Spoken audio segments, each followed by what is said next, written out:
You know, everybody wants to be happy. It's pretty much the one goal we all share, right? But if that's true, why is it so incredibly hard to find? Well, almost 2,000 years ago, the Roman Stoic philosopher Seneca took a hard look at this exact problem. And what he came up with is, frankly, just as relevant today as it was back then. So let's dive into his guide for living a truly happy life. All right, so Seneca kicks things off with this huge question. If we all want to be happy and we pour all this energy into it, why do most of us just end up feeling lost? He says we grope for the light, but somehow end up more confused than when we even started. And this right here, this is where he just nails the core problem. Seneca points out this wild paradox. If you're on the wrong road, running faster doesn't help. In fact, your speed, your hustle, all that effort you're putting in, it only takes you further away from where you want to go. I mean, just think about that for a second. The harder you work, the more lost you can become. And that brings us to our first big idea here, the paradox of the search. It's this concept that just trying hard without the right direction isn't just a waste of time, it actually works against you. Before we do anything else, we have to figure out where we're actually going. To put it another way, speed is a huge disadvantage when you're on the wrong path. Seneca says that as long as we just wander around following all the noise and the shouting of the world, our short lives will just be spent making the same mistakes, only faster and faster. So, where exactly do we go wrong? Well, Seneca points his finger at one main culprit, our tendency to just follow the crowd. He argues that the most popular, most well-traveled roads are almost always the most deceptive ones. And his analogy for this is, well, it's pretty blunt, and you won't forget it. He says we behave just like sheep, mindlessly following the one in front of us without a single thought. And here's the full quote. The critical difference, the thing you gotta catch, is between where others go and where we ought to go. And those two things, they're rarely the same. When we follow the herd, we've basically just outsourced our own judgment. And that, my friends, is where all the trouble really starts. And check this out. This slide really breaks down the two paths. On one side, you've got reason. That's all about using your own independent judgment to figure things out. And Seneca says that leads to a healthy life. But on the other side, you have imitation and rumor. That's just living your life based on what's popular, what gets widespread approval. And that path? That one leads straight to ruin. So here's the bottom line. When it comes to living a good life, popularity is a terrible, terrible guide. And Seneca, he does not pull any punches here. He basically says if you see a huge crowd of people doing something, it's almost certainly the wrong thing to do. The crowd for him is evidence of the worst possible choice.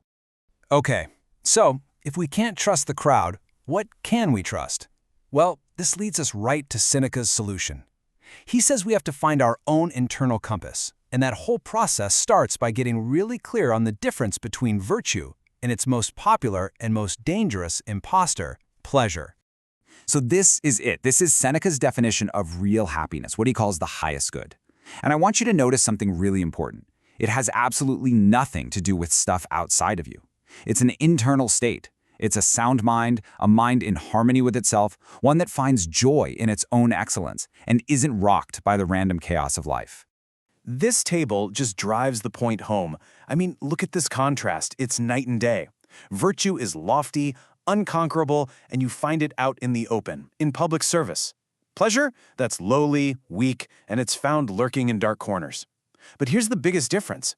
Virtue is durable. It lasts. Pleasure, well, it's gone in a flash, extinguished at the very moment it gives delight. And to make this crystal clear, Seneca gives us this really beautiful analogy. Imagine a farmer who plows a field to grow corn. That's the real work, right? That's the whole point. But sometimes, as a bonus, beautiful flowers just pop up in the field. They're nice to look at, but they aren't the goal. Pleasure is like those flowers. It's a welcome byproduct of a good, virtuous life, but it should never, ever be the reason you're doing it. Now, all this sounds great in theory, but you might be thinking, what about the real world? What about money? A really common mistake is thinking that Stoics have to be poor or something. But Seneca himself was one of the wealthiest men in Rome, and he explains exactly how you handle external stuff like possessions without letting it poison your inner happiness. And this slide just lays out the two mindsets perfectly. For the wise person, wealth is a tool. It's a slave that serves them. It stays in their home, but it never, ever gets into their heart. For the fool, it's the total opposite. Wealth becomes their master. They don't own their wealth owns them. This gets at a core Stoic idea called a preferred indifferent. Look, the wise person doesn't see wealth as something that's essential for a good life, but they're not against it either.